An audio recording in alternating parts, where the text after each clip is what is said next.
Mbukeli washo lo mkenenezo oyibika lokuqala kwengqayizivele yohlelo lwakho Ekhaya Jikelele nomgodla wethu ke yeyi awugcwele uyaphuphuka sikuphathele ke udaba oluthinta udokotela uNandipha Magudumana ukulahlekelwa yindodla zemali kwe-SABC nokunye ke okuningi igama lohlelo Ekhaya Jikelele kade sisakaza ngaphansi kwesteshi ile high sikhona ke na ku-SABC Plus uyabona nje mbukeli le app ayihluphi inhlobo uyidownloada kanye nje bese yakwazi ke uthi usibuke waya igama lami nguNoxolo uMamtshali wakwamwali kanti njengenjwayelo kwembukeli sina nje wethu umsebenzi ukuthi sikulethele zonke izindaba ezemidlalo isimo sezulu umculo njalo angihambe ngedwa ngihamba nomadlongothi Kholosa wakwaLubisi yes ndimlo kanye uphosisi masibulise sibhotise kuwe mbukeli ubukho bakho asibunyevuleli singabuthatheli phansi endaweni yoko sithi thothubekho besingayintoni nambukeli ngaphandle kwakho thina ke Ekhaya Jikelele senze njengesiqhelo ke sabhinqa umfutshane silungisa uvimba walentsasa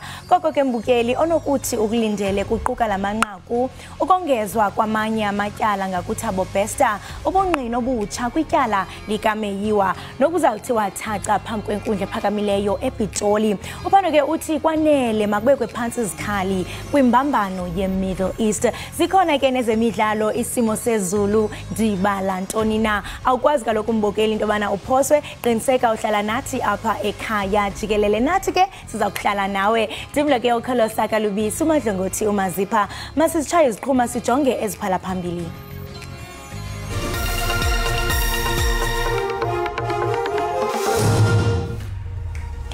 abakhanelwa kwityala eliyamene noThabo Besta bongezelwe amanye amatyala ngaphaya kwama-30 ngelixa okaMagudumana ephala phambili ngoku njengomkhanelwa wokuqala yize inzuzo ye-SABC ithe ukusimama kule minyaka edlule kodwa ke lenhlangano esakazela umphakathi ilahlekelwe yindodla zemali kulonyaka owedlule Iqela loMzantsi Afrika lamadoda leqakamba liza kudibana neAustralia kumdlalo walo wesibini wendebe yehlabathi yeqakamba eye-ICC e-India namhlanje.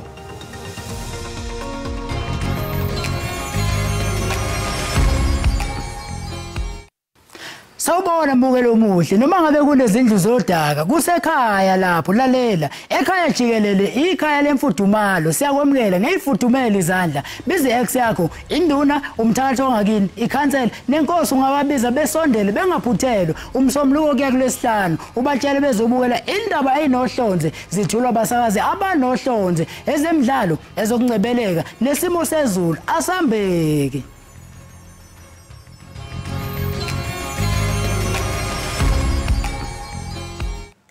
Sibambe ngazo zozibini abakhanelwa abasithoba bajongene namatyala okuncedisa uThabo Besta abaleke entolongweni ajongene namatyala ngoku angaphaya kwama-34 oku kuzemva kwamatyala amatsha athe ongezwa ukanti ngoku ugqirha Nandipha Magudumana utshotshentla njengomkhanelwa wokuqala Ummeli kaNatasha Jansen ogcine ekhululwe enkantolo yemantshi eBloemfontein uthi bafuna ukumangalela umbuso uJansen uThabang Meer kanye noMoiketsi Ramolula bakhululiwe namhlanje kulandela ukuthi umbuso uhoxise amacala akade bethweswe wona laba bobathathu ababeyizisebenzi ze-G4S bathi umbuso udlale ngesikhathi sabo. We will be taking instructions from Natasha, Miss Natasha, and possibly we might just consider the civil action in this matter.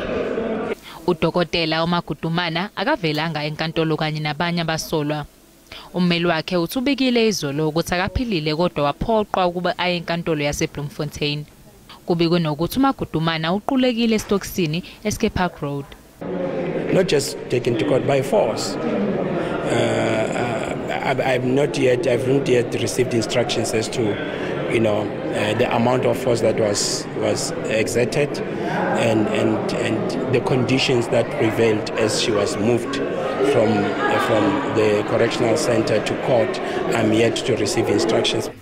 uBesta useqinise ithimba labameli bakhe ngo-advocate Zandile Mshololo beno-advocate uDalimpofu. Abashushisi ecaleni lobulawa kaSenzo Meyiwa bathi bami ngomumo njengoba bezothula izitatimende ezahlukahlukene zabanye abasolwa kuleli cala.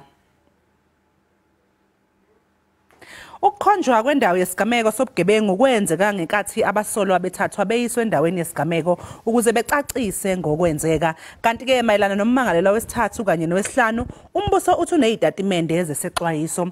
Kusenjalo abameli bayiphosele inselele eyezitatimende zokuvuma, eyezitatimende zokudalula okwenzeka endaweni yesigameko kanye ke neyezitatimende ezesexwayiso.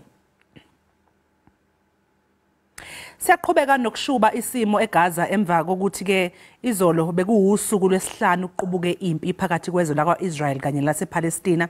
Izinhlangano zomphakathi kuleli zibambe imbhikisho emadolobheni amakhulu okuzwelana phela nezakhamuzi zasePalestina.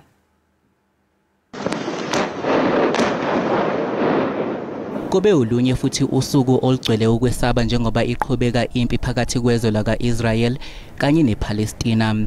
Bekuzwakala iziqhumaneke njengoba udlame lushoba kakhulu kunakuqala, abantu bebaleka emakhaya abo beyofuna izindawo zokukhosela. Actually, we feel here that Israel is gradually trying to bomb telecommunications companies and disrupt telecommunication services in Gaza so that a genocide and bombing and wiping out of entire neighborhoods. Kusenjalo kubanjwe imibhikisho eyahlukene yokuzwelana nezakhamuzi zasePalestina emadolobheni amakhulu akuleli okubalwa kuwo iKapa, iGoli kanye naseThekwini.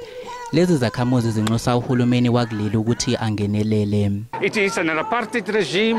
The apartheid regime of Israel has made its intention clear where there's a blockade of Gaza, there's a blockade of the West Bank, and they're bombing the people, and hundreds have died, close to 1,000, including hundreds of children.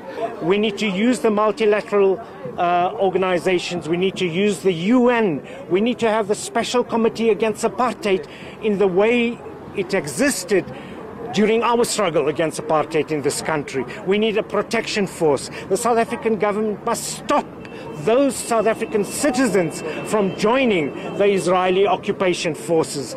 Le mibhikisho kuhlelwe ukuthi ibanjwe njalo ngolesithathu kuze kube luyaphela udlame phakathi kwalamazwe womabili. Kwakweli nqaku umphathiswa wemiba yamazwe angaphandle uGqirha Naledi Pandor ubongoze abo babandakanyekayo kule mfazwe ukuba barhoxe okuzawuthi kangoku baliwaka abantu abathe basutywa kukufa kwilizwe laseSirayeli nasePalestina. We are very, very concerned as South Africa. As you would know, for many, many years our country has been arguing that all the United Nations resolutions on the two-state solution need to be respected and implemented, and we've called on the global community and particularly the United Nations to be more robust in supporting a movement toward a peaceful resolution of the conflict that has existed for over 7 decades between Israel and Palestine. We know that for many years the people of Palestine have been under occupation, have suffered a great deal of injustice, and have had a strong desire for freedom. Inhlangano esakazela umphakathi SABC ithi yize yenze inzuzo noma ke inzuzo yayisithe ukusimama kule minyaka esikhombisa edlule kodwa ilahlekelwe imali eningi unyakeni wemali odlule. Yize sekwenziwe imizamo yokwenza isimo sezemali sibe ngcono, lokho akubonakali embikweni wezemali womsakazeli womphakathi. The Auditor General of South Africa yesterday reported here in this committee that the SABC has experienced a 1 billion rand loss in its finances.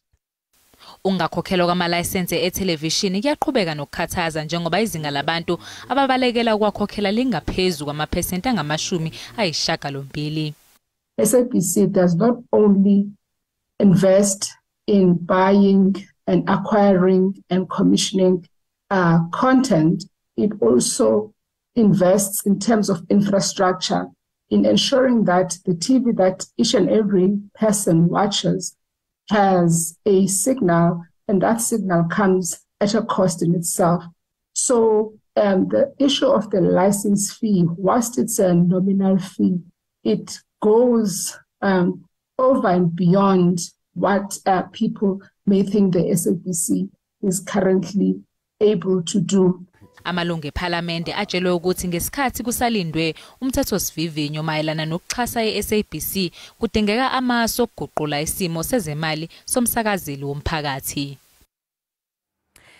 Usemanzini umndeni waseThabanchu eFree State wentombazanyana eneminyaka emine etholwe isithule endlini yangasese ngemva kokuduka izolo. Mbukeli ke sithanda ukwexwayisa ababukela abanenhliziyo eyisheshe zizwele ngalombiko olandelayo.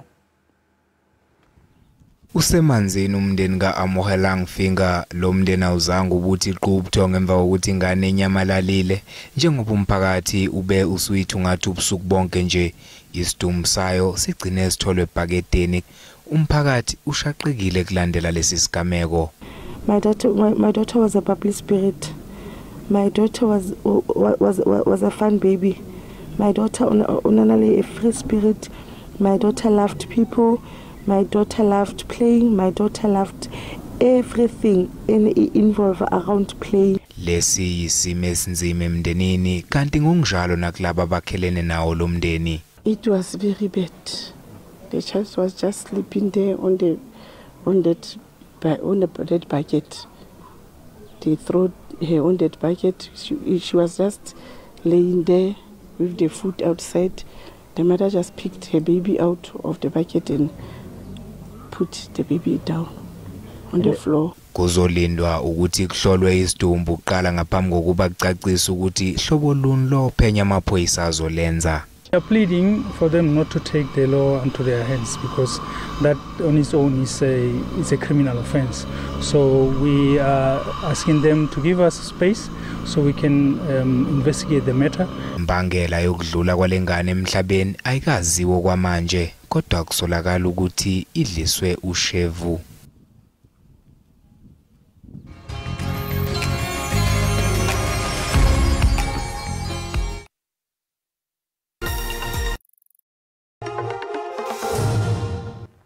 Siphinde sikwamukele embukeli lapha ekhaya jikelele. Sibonga kakhulu ukuthi ke usahlanganyele kanye nathi. Kanti ke njengamanje sekuyisikhathi sokuthi ke sibheke lapha ya eindabeni zezemidlalo.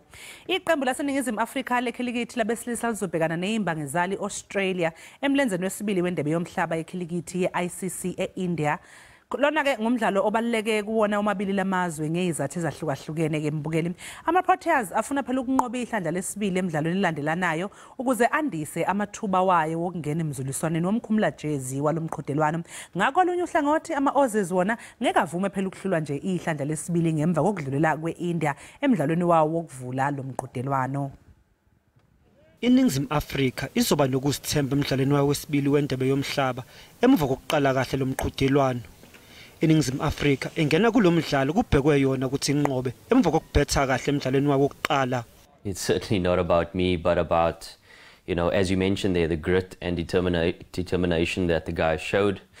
You know, something that we often reflect upon is, you know, what are the conditions, what are our best options according to the conditions, and I think that was pretty much a perfect day, breaking records, opportunities to score 300s doesn't come around every day. IProteas iyabaza umgozi beqembu lase-Australia. They're going to come out firing, knowing their personality. It doesn't take them away from their style of play. They're going to come harder. So what is our response to that? Our response to that is really trying to stay in our bubble of process. And I know I'm sounding like a stuck record here, but that's certainly been our language. It's not necessarily fighting fire with fire. It was, what is the identity of the South African team? Elagleli lizothembela kubadlali abafana noKagiso Rabada, uLungingiti kanye noGerald Coetzee ukuthi benze umehluko kulomdlalo.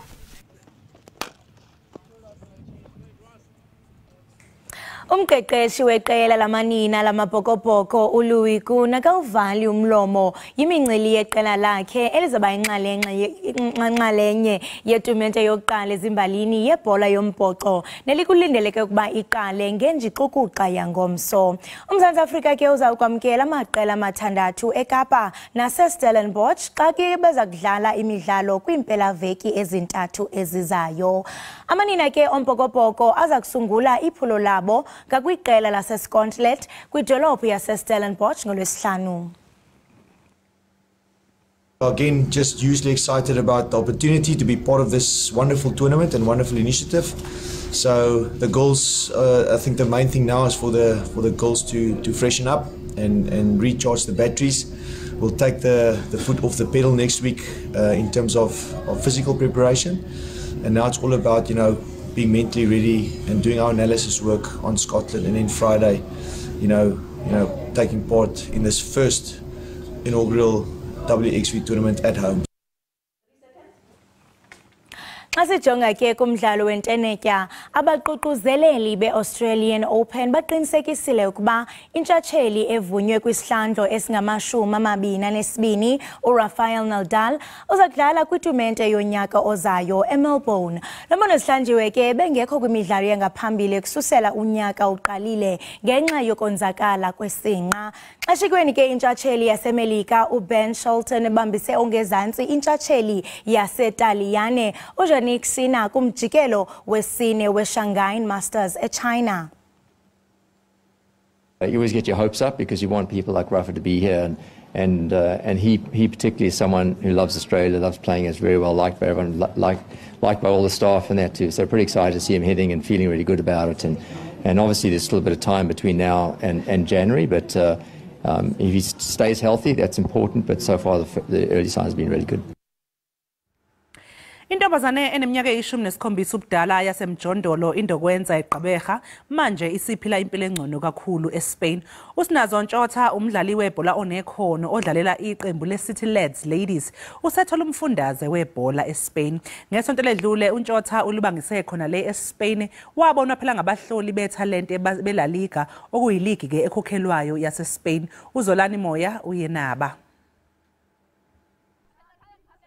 Usinazo Ntshotha ngumdlali webhola ekhatywayo ofuna ukuzenzela igama kulomdlalo kwaye sele edlale imidlalo emibini kubanyana banyana. Kodwa ngilishwa zange athathe inxaxheba kwindebe yehlabathi yebhola ekhatywayo ibisingathwe lilizwe laseAustralia kunye nelizwe laseNew Zealand. Lo mdlali uthi ngoku ufuna ukuzenzela igama kwilizwe laseSpain apho aza kufumana ithuba lokufunda ngebhola ekhatywayo. I feel very proud of myself. I feel like thanking God for everything he has done for me, for the gift of football that he gave me first.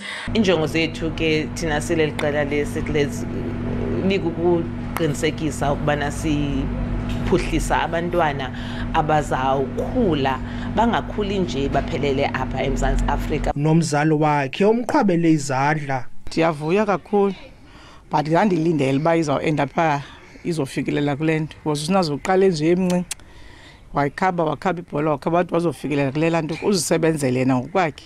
Iqela lakhe iCity Lads lime kwindawo ye-12 kwiPremiership log kwaye bashekelwe imidlalo emihlanu phambi kokuba kuqukunjelwe iligi. Nguzolani Moya weendaba ze-SABC ndiseGqeberha.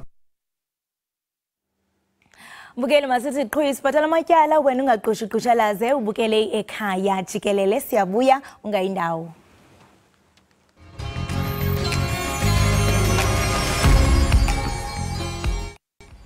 Siphinde sikwamukele mbukeli lapha Ekhaya Jikelele sibonga kakhulu ngokuthi ke usahlanganyele nathi. Asikhumbuze ke mbukeli ukuthi phela lezi indaba zethu zitholakala lapha ku channel ulihaye kanti kanjalo ke futhi sikhona nalapha ku SABC Plus. Wena mbukeli ufuna ukwenza nje ukuthi udownload i-app ethi SABC Plus bese uyakwazi ke ukuthi usibuke kumakhala ekhukhwini wakhe noma ngabe ukuphi nendawo makhulu. Ewe and siyathanda nokuthi sibachazela ababukeli bethu kuba ke basebenzisa onomyayo kanye imfonomfono ezahlukileyo. Bangaba ke bukeli uzibhaqa usebenzisa uAndroid ungaya pha ku Google Play usearch pha kula search button uthi SABC Plus udownload. Uzawuthi xa ufika ke mbukeli ungena pha uzobona kune channel ezininzi kuno SABC 1 kuno SABC 2 kuno SABC 3 kube khona ke ngoku uSABC lihaye uyakwazi into bana uqhofoze uSABC lihaye. Bangaba ke uzibhaqa une iPhone uyakwazi into kubana uye ku app wakho udownload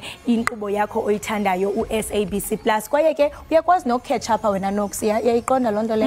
xa ngabe iye yaphutha inkqubo uyakwazi ukuya ku catch up.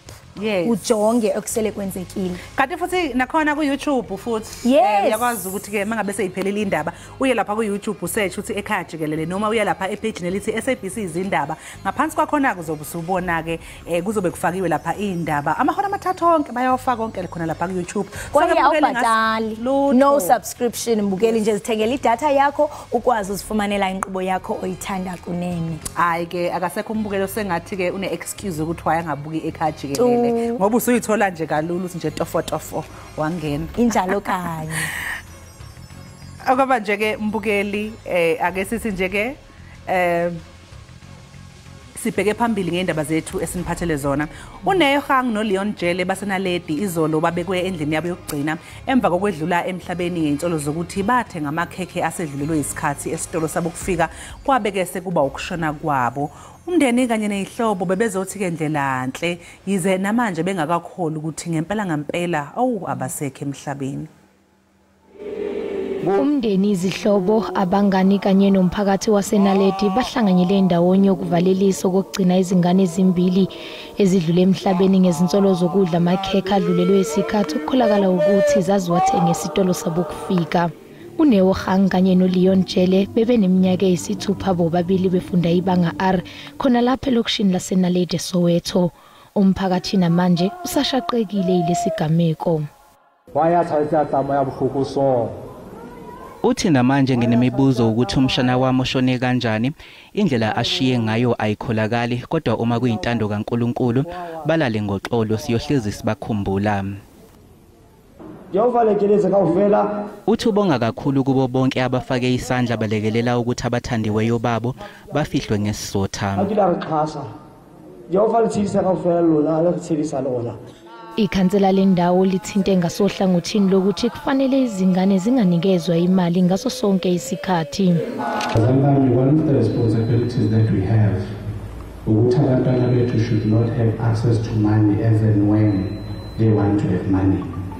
Because if we are able to manage that proper, we will know what they are buying. Because it will be us as parents who will be going to buy as and when there is a need for us to buy. Uthishanhloko uthi bebenethemba lokuthi abantwana bazolulama kodwa kubazwisa ubuhlungu sekwenzekile isikole silahlekelwe kakhulu njengoba bebesabhekela ukhulu kulabantwana.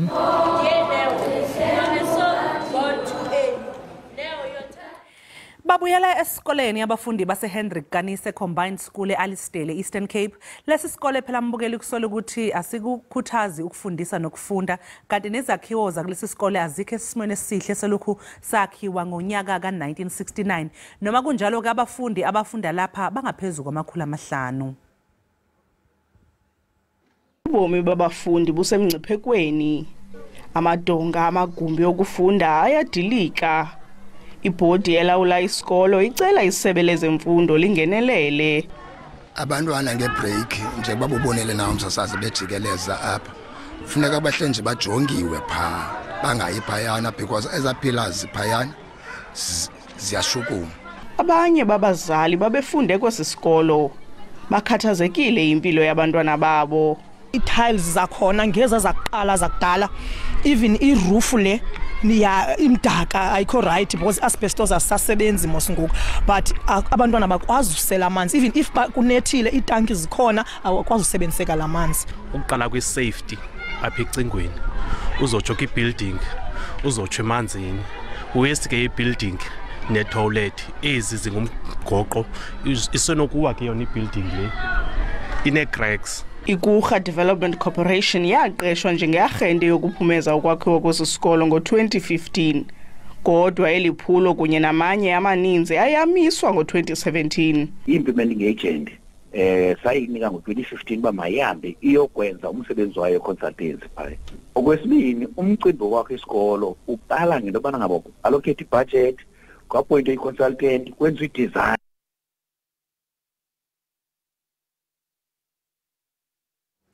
Mbukeli masiye kwakhona evenkileni sithuma umntwana qiniseka mbukeli into kubana akuyo kwaphi apho yakhona ulijiji iqhosha kuba siyabuya kungekudala.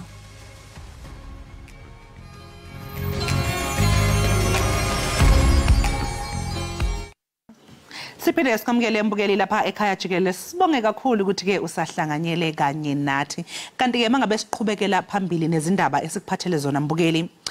Zibonakala zandi igameko zokuqubuka kwemlilo ezingxenyeni ezahlukene eGoli kanti kamuva nje esigamukene sishaqisayo kushone usano lenyanga ezini ubudala eDoornfontein ekhoneni likaKhari noLinksfield. Imbiko ke mbukeli ithi umphakathi kwazile ukucisha lomlilo ngaphambi kokuthi ke abezimo eziphuthumayo bafike. Okhulumela ke bezimo eziphuthumayo uthi lengane isha nje yingoba ibingaselena umuntu. Simlandile ke uxolile Khumalo kuyena okhulumela bezimo eziphuthumayo eGoli ukuthi ke sithi ukudinga idalo ludaba. Asikubingelele sikamukele exolile lapha ekhaya Jikelele sibonga kakhulu ngesikhathi sakho. Sanibonani ekuseni sisinaxole nababukeli ekhaya. Xolile ake siqale nje ngokuthi mhlawumbe sithole incazelo kuwena kwenzakaleni lapha yana eDoornfontein. Isigameko esibehlele simbi kakhulu eDoornfontein. Usho ukuthi ke umama uthi mechaza ubenza iwashing ewasha impahla ngaphandle esho umntwana elele phezulu kombhede. Uye wahamba ke ehambisa amabhakede novavu ade kubolekile komakhelwane uthe buya nje waseshaqwa yiyo lentuthu ephuma endlini. So inspector ethu meqhubeka esesha ke ngalolu daba ukuthi lenzeke kanjani ngalengozi bathola ukuthi ume washa ngaphandle ubeshiye ibhakede kunalama bhakede lawa avama ukusebenza emasaluni lokushini la ukubilisa amanzi ubeshiye lelo bhakede ebilise ngala manje kushuthi amanzi abila ancipha zaphela ebhakedeni lathi liyancibilika ke ibhakede kwaba yilo kudala umlilo. Hey Nkosi yami siyezwa ukuthi ke ingane lena kusho ukuthi ngoba vele ibingagadwe umuntu isizathu sokuthi unina ube ngaphandle ewasha kwase kuthungeleka kanjalo ke manje mangabe nifika ke nina xolile nisifica sinjani isimo? Hayi kubi kakhulu kusho ukuthi indlu uhlala ngemuva kwendlu kunendlu enkulu phambili yena bese hlala egumbini nje elincane elimela nje umbhede kuphela. Sithi umlilo umuqala omakhelwane bakhe baye bawubona ke base bayawucima thina sithe sika ke sebewucinile kodwa ingozi nobonakala usudalekile ngoba indlu isakhiwo sayo akusona i-structure lesi esijwayelekile i-backroom. Manje mama nibheka lesi sigameko oxolile ingabe abantu namanje abakafundiseki ngendlela yokusebenzisa nje itofu namakhandlela ngendlela efanele izinto enjalo njalo. Kuyacaca impela ukuthi kunzima kufinyelela kubo nokuthi bakwazi ukuthi ba-understand ukuthi umlilo uyingozi kangakanani. Mesithatha nokubheka kulesi simo kushuthi nje bengayitsheli nokuthi into engasha leyo ngoba yena utshela ukuthi akho mlilo la ayikho into engadala umlilo uyibilisela nje amanzi kuphela kanti siyisho ukuthi yonke into esebenza ngogesi ingadala ingozi. Ngiyazixolile ukuthi akusikhona phela lapho ke eDoornfontein nakhona kwenzeke khona umlilo ukhona futhi omunye umlilo oqubuke lapha ya eBiria azifuni impela ukunika lezi igameko nje seziyinsakavukela umchilo wesidwaba. Hayi ziyaqhubeka impela ziyanda kodwa ke sizokhathala sikhona singabantu eziphuthumayo eGoli sikhona ukuthi singawusiza umphakathi kodwa nje siyawunxusa ukuthi ube nje cautious ukuthi ekadeni lezi zinto lezi bakwazi futhi nokuphepha bakwazi nokuyivikela kulezi igameko lezi. Manje eBiria khona kube yini imbangela lomlilo lokuthi uqubuke khona? Ama inspector ethu bengakatholi ke ukuthi lowo ubudalo yini sisalindile. Hawuxole ngeke size sikwazi ukudedela phela singasakunika ngithuba lokuthi uphinde futhi mhlawumbe nje ukukhiphe isixwayiso noma ukhulume nababukele ekhaya ukuthi yini into abangazenza ukugwema lezi zehlakalo zemililo. Sinoxolo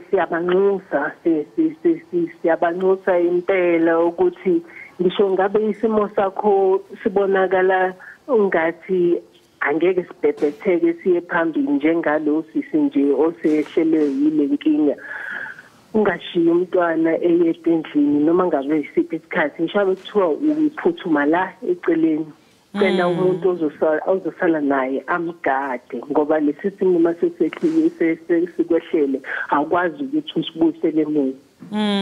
Sinde sibanxuseke futhi nokuthi nje ngaso sonke isikhathi behlale begadile ngempela ngoba awazi ukuthi lesi simo singakwehlela nini. Nesiqiniseko sokuthi yonke into esebenza ngogesi iqinyiwe before uye ngaphandle before uyolala. Siyabanqoda ngempela abomphakathi waseGoli ukuthi benze kanjalo ukuze lezi ngozi zomlilo zizoncipha. Siphinde ke sithumele ukududuza kuwo lo mndeni waseDoornfontein osewehlelwe yiso lesi simo esimbi kangaka. Hayi kuyashiya impela ukuthi hayi elokufa alitsheli. Waxolile mangabe nisuke nihamba kulezi igameko ngoba ngathi ziningana uthola ukuthi izingane beyisele yodwa ngaphakathi njalo njalo. Kuye emva kwalokho kuhambe kufike phi mhlawumbe umzali noma nje lo mama oselahlekelwe ingane yakhe usana lakhe ngalendlela. Mhlawumbe emva komlilo kukhona yini okuqhubeka mhlawumbe in case of amaphoyisa kuye kuqhutshwe kuvulwa amacala noma kuye kube kanjani mhlawumbe o negligence kanje. Yabo kodwa ke lokho kuye sokuphumile esandleni sethu sokungene kumaphoyisa yebo yiwona ayivule leyo docket leyo yokuthi kube nengozi yobudedengu. Hayi xolile sibonge kakhulu ke sisi ngesikhathi sakho sikufisele nje ke nosuku oluhle sethemba ukuthi ayi lenkinga lena nalomshophi uzohamba impela siubona unqamuka lapha endaweni yaseGoli. Ngiyabonga kakhulu. Lawo ke mbukeli bekuxolile Khumalo okhulumela ke bezimo eziphuthumayo eGoli besixoxa naye ngesigameko sokusha kwesakhiwo eDoornfontein nalapho okugcine ngokuthi phela kushone khona usana olenyanga ezine nje ubudala 4 months. Asithi shwe idolo siyabuya emva kweCafe.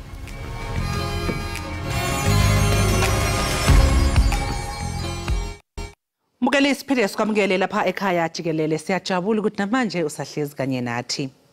Abalelwa einkulungwane nezintathu amabutho kaZulu alindeleke ukuthi atheleke ePitoli ukuzokweseka ingonyama yesizwe samaZulu uMisuzulu kaZwelithini njengoba kunombango wesikhundla asibanga nomfo wabo umntwana uSimakade Zulu lizodonsa ngamehla abantu abaningi phela leli cala ngoba inkantolo ingasiqede nya ngalombango wesikhundla ukuthola kabanzi ke mbukeli ngalokhu nokungalindeleka sixhumana ke noKhaya Ndwandwe ongusolwazi sikubingelele Khaya sikwamukele lapha ekhaya Jikelele sibonge kakhulu ngesikhathi sakho namhlanje.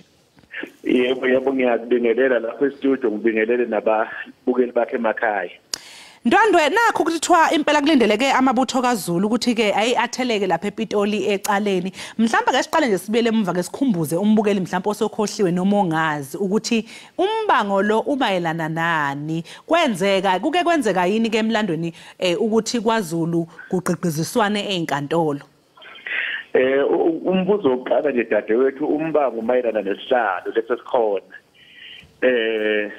ingade khathi kukhotha umdlokombane yafundwa iwili base behlukana phakathi kwakhona bavumelana nesinde newili kwakhona bayiphikisayo.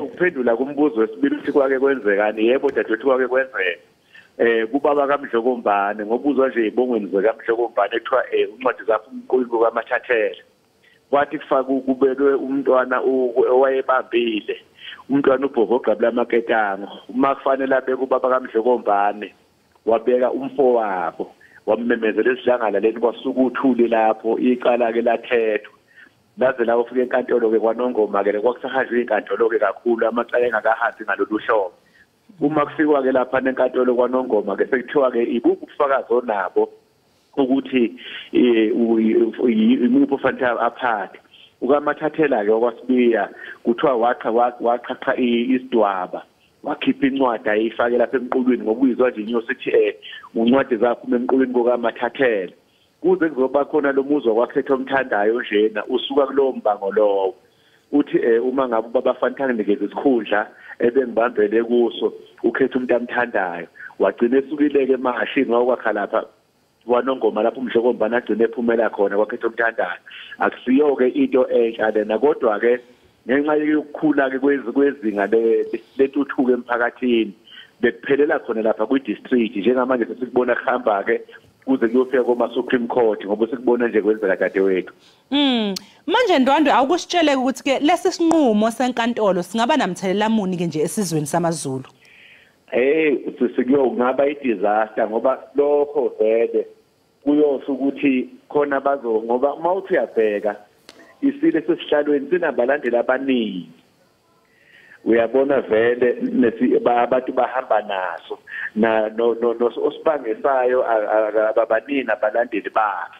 Lokho ke kungaba inkinga mangathiwa isinqumo sivuna yena. Kanti ke futhi masibheka ke noma ngingezi expect kwezomthetho angicabanga ukuthi icala lingafike kwehlule kuwonke ama-court azabe u3 yokwehlula kweka4. Kodwa ke mangathiwa kwenzekile kuyoba umlando omusha esiyobona uqopheka ngoba phela sesingabona bephinde bemthatha naye asazi bawukwenza njani ke nesitifiketi noma phela ukuthi uhulumeni akhiphe isitifiketi esisha ngoba sezobabra ngapho sekuzele ukuthi siphuma kanye isitifiketi futhi ke ngokwehloso yabo ukuthi asidatshulwe lesesikhona ngoba sinegama ledlula mithi bese futhi kukhandwe esisha esingazike noma uhulumeni lezo ndleko lezo usayoyikhona nokwenza njengoba ubona nje kwachithwa imali eziningi lapha koMoses Mabhida kulungiselelwa ukunikezwa kwendlula certificate dadewethu. Njengoba usho nawe ukuthi ke abalandela uMisuzulu kaZwelithini ngonyama okuyiyona ehlezi esihlalweni njengamanje nabalandela ke umntwana uSimakade abalingani khona nomunye onabaningi. Mhlawumbe ubona ukuthi imiqondo yabantu ime kanjani ekwesekeni laba bantu ababili oweseka indlula mithi uyeseka ngobani noweseka uSimakade umeseka ngobani ithini imiqondo lemqondo emibili ehlukene la? Kuzoba ngathi mhlawumbe ngithanda ukuba bias. Oweseka indlula mithi ulandela khona nje uyawangishayela kulezi insuku. Balandela ukuthi indlula mithi angithi izindlu zasendlunkulu dadewethu uma ngabe izindlu zasekhaya. Uma ngabe sibaleza kithi isandla sibhekisa kini. Uthi 1 2 3 kodwa ezasendlunkulu uyasifulathelisa leli isandla qobolwaso siyakufulathela uthi 1 2 3 sibhekelele. Into yokuqala idlula mithi umama wayo kwakhandwa leli isiko lokuthi akalotsholwe isizwe. Kwazi ukuthi ngoba bethi lotsholwe isizwe nje bethi yena oyobazalela oyongena esihlalweni. Kwaphuma inkomo imizi yonke cishe inkomo ezagcina ihambile lapha ko470. Okwesibili okwenza bamlande beyilandela idlula mithi lo ikuthi indlu lena kuyo iseqadini vele ubukhosi ufike endlunkulu ufike beyindlunkulu elaphana kwakhethwa umthandayo nomenaleni kaNdlunkulu uMadlamini kube yikhohlwa eliwundlunkulu kaMathe kwadla amahlahla kuzoba yiqadi inkosi iphuma eqadini ingakho nje kwancubuzwa kuthiwa amaqadi angankomo ngoba ubukhosi vele abuphuma endlunkulu abuphume ekhohlwa kodwa buphume eqadini. Ilokho okwenza ukuthi isile esikhona sibe nabalandeli abaningi okwedlulele ngoba abantu balandela isiko lakwaZulu ukuthi ke nasi ke useqadini lona kufanelekile. Abalandela umntwana uSimakade wesilo angazi ukuthi sothi ngingathi mangihlaziya abantu bombango ngoba ngokwazi kwami yena ulikhohlwa. Umuntu akabi inkosi noma esathi siqale ekhaya ngeke ngize sibonelo ngami mina ubaba uganwe ngamakhosikazi amathathu yimi ngimdala ekhaya umama akagananga ekhaya ubaba kanalo ilungelo lokukhetha mina ngibe inkosana ekhaya ngoba umama kanalo igceke. Yilokho kokufika usinikeza inkinga ukuthi konje kungenzeka nomuntu ongenalo igceke akwazi ukulandela ukuba inkosi ngoba umuntu kahle kahle ma uyinkosana awusiyi inkosana ngawe kodwa usuke uyinkosana ngoba mangathiwa mina nginengane nawe dadewethu ingane yami kahle kahle ibusela wena ngoba iwena onegceke ekhawusini leyo. Manje ke angazi ke lokhu bese bethi ke bona umntwana uSimakade wafakwa esiswini sikamntwana enkosi. Uyazi dadewethu ukhulele emakhaya ethiwe emakhaya indla yakhiwa phezulu kwenye indlu okungukuthi uma mina nginengane zamantombazane kuphela ngeke bese ngizoza kumfowethu ongelamayo anginikeze enye ingane yentombazane kuthiwa wakhishwa phezulu kwenye kodwa kunalokho kuzokhishwa ingane yomfana ilethwe lapha kimi kuthiwa yena osezoba inkosana la ekhaya. Angazi ukuthi ikuphi lokho abafike bakubuka bese bethi wathathwa wafakwa lapha esiswini sikamntana enkosi umntana enkosi enamazinyane esilisa angaphezulu kwamathathu. Ilapha nathi sidideke khona njengabantu abazomlando nabakwazi ukubuka izinto ngokwesiko nje lakwaZulu ukuthi kuya ngani kuzothathwa umuntu izingane amazinyane emaningi kangaka kuthathwe umuntu engathiwa ulikhohla ngoba umama kaMntwana uSimakade akanali igceke. Umama wesibili uMisuzulu kaZwelithini unegceke. Mawuthi ababuza abadala bathi bejayi wasinela lapha emona sasikhona. Ilapho ke bese kwehlukana khona ke dadewethu. Ilokhu kokwenza engathi lo wakhetha umthandayo wakhangela amankengane unabantu abaningi ngoba abantu bakwaZulu banelisiko futhi balandela dadewethu. Hayi siyabonga kakhulu ke Khandwando ngesikhathi sakho namhlanje kuseni sethembe ukuthi ke noma ngabe sithini ke isinqumo senkantolo esophuma namhlanje emva kwalokho sengathi nje ke uZulu angabona ubumbano emva kwalesi sinqumo sikufisele nje nosuku oluhle. Ngibonga kakhulu dadewethu. Lowo ke mbukele bekuKhandwando ngusomlando besixoxisana naye mayelana nodaba lokuthi kulindeleke phela amabutho kaZulu amaningi uthatheleke lapha enkantolo ephakeme lapho ke kuzobe kunecala khona lombango wesihlalo sakwaZulu lapha phakathi kwendlulamithi uMisuzulu kaZwelithini kanjalo noMntwana uSimakade Zulu. Kwamanje ke mbukeli ake sithiqu 8 lo mangabe sibuya ke sesingena ehoreni lesibili mbukeli sesibheka ehamba phambili.